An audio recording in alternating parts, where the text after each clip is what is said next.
C'est parti pour ce premier après-match de notre studio Mélèze pour La Chaux-de-Fonds Langenthal avec ce succès 3-2 du HCC ce soir. Et pour débriefer de cette rencontre, qui de mieux que le directeur sportif, entraîneur assistant Loïc Bourcalter. Loïc, pas mal chanceux ce soir. Hein?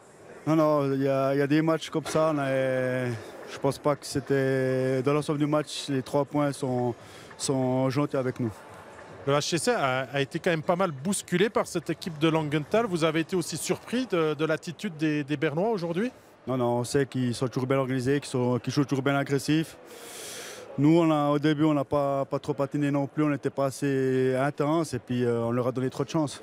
C'est une équipe, une victoire qui peut vous faire du bien aussi dans ce début de saison. Elle est acquise dans la difficulté, on en parlait avec Jérôme avant, et elle peut aussi vous faire avancer en tant que groupe. C'est clair, quand tu gagnes des matchs comme ça, qui n'étaient pas forcément mérités sur l'ensemble du match, ça donne de la confiance, ça donne 3 points, et puis quand tu as de la confiance, c'est bon pour le moral. Alors, cet été, La Chaux-de-Fonds a beaucoup bougé. Vous en êtes le directeur sportif. Vous savez très bien ce qui s'est passé. Comment vous jugez l'équipe qui a été construite pour cette saison 2021? Bon, on savait qu'on avait un petit contingent, qu'on devra être jonglé le staff avec les joueurs, qu'on n'aura peut-être jamais 2 fois la même équipe, ça on le savait, mais on a une équipe jeune, ils doivent faire des erreurs aussi, on doit leur donner du temps, mais je pense que chaque match on va donner le meilleur de nous-mêmes et puis on va remporter des points, quoi. C'est le directeur sportif qui va passer du temps au téléphone pour pouvoir constituer une équipe valable à chaque match alors? Ben oui, il n'y a pas le choix, quoi. Il y aura peut-être des matchs où on ne sera que 10 attaquants. Ma foi, les joueurs sont aussi avertis, on doit être solidaires entre nous. Puis à la fin, c'est le plus important, comme j'ai déjà dit, c'est que le HCC, La Chaux-de-Fonds soit encore présent l'année prochaine. Alors ça, c'est un fait, on est d'accord. Mais si on laisse de côté votre cap de directeur sportif, d'entraîneur assistant, quel sentiment vous donne ces premiers coups de patin dans cette nouvelle saison de cette équipe? Non, pour le moment, je vois que l'équipe a un grand cœur. On est solidaire, on travaille fort aussi l'entraînement, et puis elle fait plaisir à voir. Donc le début de saison, pour vous, il est réussi jusque-là? Jusqu'à présent, on n'a pas encore perdu un match après 60 minutes. Je pense que c'est plus positif. Ok, merci beaucoup Loïc Bourcalter. On va passer directement au résumé de ce match parce que des buts, il y en a eu et on aimerait quand même vous les remontrer. La première réussite, elle est tombée à la 18e minute de jeu. Signé de Langenthal qui marque à 5 contre 4. Je retrouve Jérôme Bonnet à mes côtés. Ce but qui vient finalement concrétiser la domination du club de Jeff Campbell. Ça allait de soi, il y a un très beau shoot de la bleue. Malgré le fait que là, Langenthal ne fait pas tout juste parce qu'il n'y a pas d'écran devant la cage. Par contre, c'est La Chaux-de-Fonds lui-même qui voile le shoot à son gardien. Ouais, donc 1-0, on se dit que c'est presque logique après ces 20 premières minutes. Chaux-de-Fonds a été quand même pas mal asphyxié, si je reprends vos mots, dans ces 20 premières minutes. Donc le score là est logique à ce moment-là. Le score est logique, ils ont tiré la langue sur plusieurs chiffres dans cette période et ça allait de soi que... premièrement que Langenthal allait ouvrir son compteur en supériorité numérique. Et effectivement, ça correspond un petit peu à la physionomie du match à ce moment-là. Et ce qui n'aide pas, c'est le retour des vestiaires qui va se passer très mal pour le HCC puisqu'il y aura le numéro 2 inscrit par l'adversaire sur cette action un petit peu cocasse qui peut arriver dans une carrière d'un gardien de but qu'on ne souhaite jamais, mais que Charlin encaisse là presque à lui tout seul sur ce mauvais rebond. Voilà, c'est des choses qui arrivent. Des fois, les bandes nous font un petit peu des surprises aussi. Il s'est fait surprendre. Malheureusement, il y avait un jaune tout seul devant. Il s'est pas fait prier pour le mettre au fond. 2-0 et ça ne va pas vraiment changer. Langenthal va continuer d'appuyer jusqu'à la mi-match, on va dire. Ce qui change finalement, c'est cette première réussite marquée par le HCC qui va arriver comme une bouffée d'air là, dans la rencontre pour les hommes de Thierry Paterlini. Oui, ça leur a fait beaucoup de bien. On a vu d'ailleurs directement après le goal aussi qu'ils ont repris quelques couleurs. Là-dessus, la passe de Gaëtan est absolument lumineuse. On voit qu'avant d'aller chercher le puck, il met un petit coup d'œil pour voir où sont ses coéquipiers. Et sur le back-end de dos, il la met directement sur la canne de Bouchareb qui arrive à trouver la faille. Et là, Chaux-de-Fonds se dit qu'à domicile maintenant, eh bien, il doit prendre un petit peu le jeu à son compte, ça va un petit peu mieux.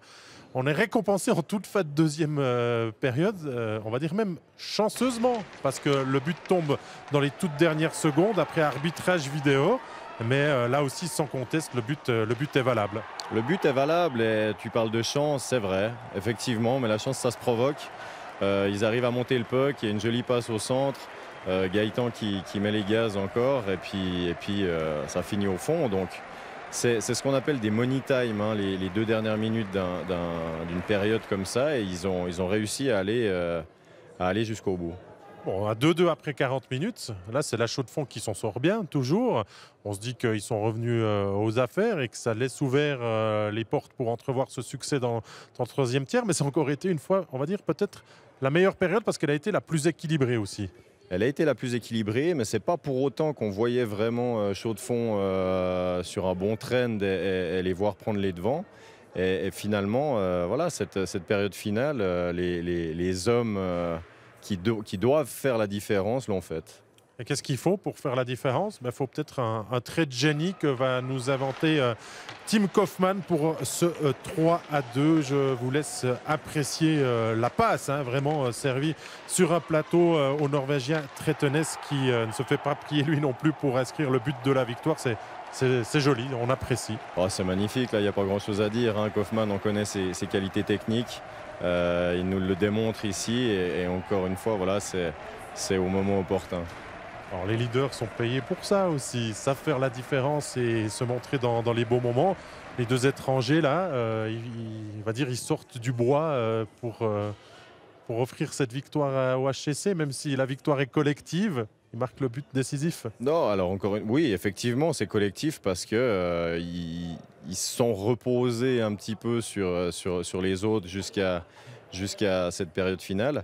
Et voilà, effectivement, ils sont payés pour ça et ils l'ont bien démontré. À quoi ça tient un succès 3-2? À 3 fois rien, parce que sur les dernières secondes, Chaux-de-Fonds joue à 5 contre 3. On se dit, la victoire est pour eux.